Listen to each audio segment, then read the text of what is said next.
註冊呢一個 DHK ID 首先要連接你嘅錢包，咁我呢度就唔 show 我錢包出嚟俾你睇。比較短又靚仔啲嘅subdomain name 咧係要俾錢嘅，但係如果長少少咧就唔使錢。咁呢個唔使錢㗎啦。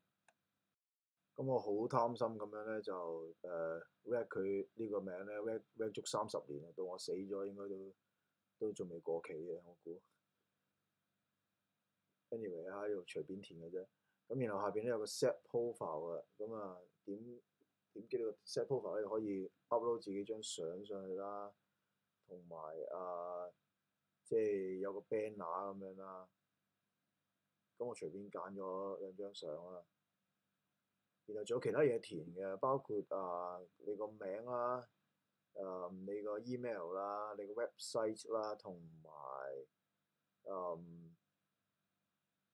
你個 location，即係你喺邊度，我填地球。跟住就可以 mint 㗎啦。咁呢個名我嘅理解係好似 ENS 嗰啲名咁樣啦，唔知有咩用嘅，不過 reg 定先啦。然後就簽名，用你嘅 MetaMask 或者Rabby。咁等幾秒鐘咧就會 reg 咗呢一個subdomain name 㗎啦。成本非常之低嘅，只需要幾毫子 gas fee 嘅啫，大家唔好執輸啦。